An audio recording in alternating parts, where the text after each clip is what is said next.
আজ তোমাদের সাথে একটা রান্নার ভিডিও শেয়ার করব। দেখো এখানে চলে এসেছি উপকরণগুলো নিয়ে। আদা কুচি, রসুন কুচি, লঙ্কা কুচি, পেঁয়াজ কুচি, ধনেপাতা আর টমেটো কুচি। আর এখানে মুসুরি ডালটা না আমি প্রায় আধ ঘন্টা মতন ভিজিয়ে রেখেছিলাম। আর একটু সময় ভিজিয়ে রাখলে খুব ভালো হতো। তো মেয়েরা স্কুলে যাবে, এই কারণে আমি তাড়াতাড়ি করে ফেলতে হচ্ছে। আর এখানে দেখো কড়াই গরম করে ফেলেছি। কড়াই গরম করে শুকনো লঙ্কা দিচ্ছি। হ্যালো বন্ধুরা, আমি রাখি। আজ তোমাদের সাথে রান্নার ভিডিওটা শেয়ার করব।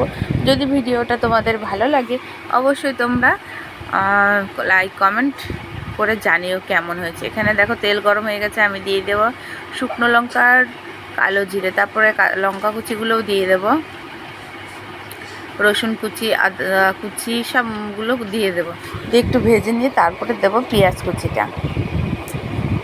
আর এই গন্ধটা না কি ভালো লাগে না, বলার মতন না।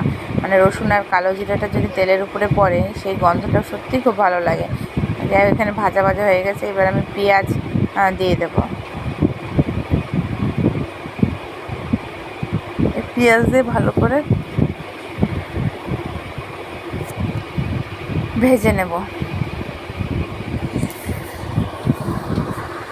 আর এখানে তো তারপরে দিয়ে দিলাম টমেটোগুলো।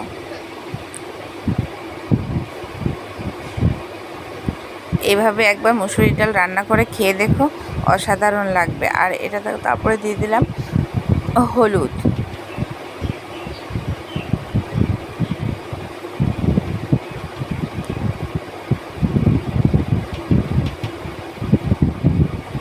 তারপরে দিয়ে দিলাম লবণ। ভালো করে এবার কষিয়ে নিয়ে ডালটা দিয়ে দেবো। মানে এইভাবে যদি একবার মুসুরির ডাল রান্না করে খেয়ে দেখো না, খুব ভালো লাগবে। সব সময় তো মুসুরির ডালটা পাতলা করে খাওয়াচ্ছে, এটা এইভাবে রান্না করে একদিন দেখো, খুব ভালো লাগবে।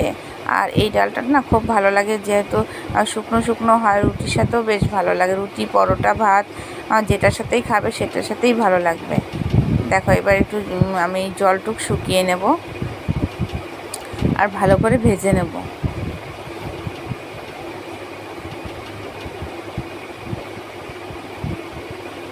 দেখো জলটা শুকিয়ে গেছে, ভালো করে ভাজা ভাজা হয়ে গেছে।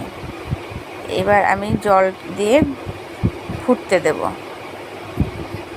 দেখো সুন্দর কিন্তু ভাজা ভাজা হয়ে গেছে।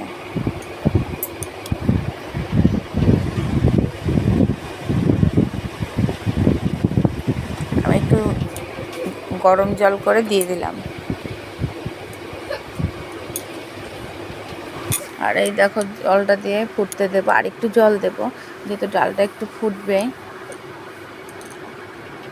কিছুক্ষণ সময় ঢাকা দিয়ে দেবো।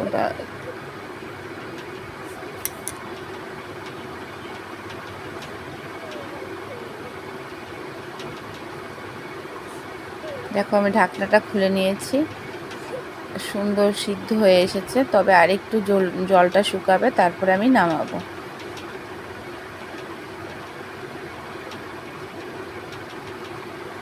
তোমরা কেউ এভাবে বানিয়ে খেয়েছো? যদি খেয়ে থাকো কমেন্ট করে জানিও। আমি তো এটা খুব ভালো লাগে, রুটির সাথেও বেশ ভালো লাগে। আর এখানে দেখো ধনেপাতা দিয়ে দিলাম।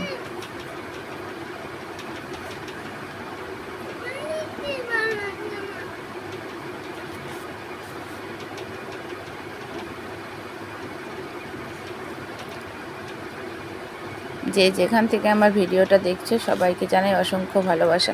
আর এখানে দেখো আমি কিছুটা কসুরি মেথি দিয়ে দেবো। আর এটা দিলে না বেশ ডালটা একটু অন্যরকম স্বাদ লাগে, তো তার কারণে দেখো আমি কিছুটা কসুরি মেথি ছড়িয়ে দিলাম। তো আমার ডালটা হয়ে গেছে, বটি ডাল বা ডাল চচ্চড়ি যেটাই বলো। এটা কিন্তু দারুণ হয় খেতে, তোমরা একবার বানিয়ে খেয়ে দেখতে পারো। যারা যেখান থেকে আমার ভিডিওটা দেখছো প্লিজ বন্ধুরা আমার পাশে থেকো, একটু সাপোর্ট করো।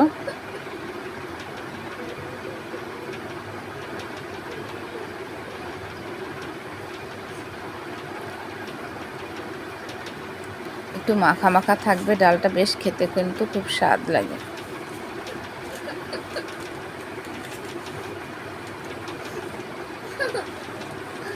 দেখো জলটা কিন্তু শুকিয়ে গেছে, এবার আমার ডালটা রেডি। এবার আমি নামিয়ে নেব। অসাধারণ হয় খেতে কিন্তু এটা, তোমরা একবার বাড়িতে বানিয়ে দেখো, অসাধারণ হবে খেতে। দেখো আমার রেডি। আমি নামিয়ে নিয়েছি। বটি ডাল বা ডাল চচ্চড়ি যেটাই বলবে সেটাই খেতে দারুণ টেস্ট। গরম গরম ভাত বা রুটির সাথে। সবাই ভালো থেকো, সুস্থ থেকো, আমার ভিডিওগুলো দেখো।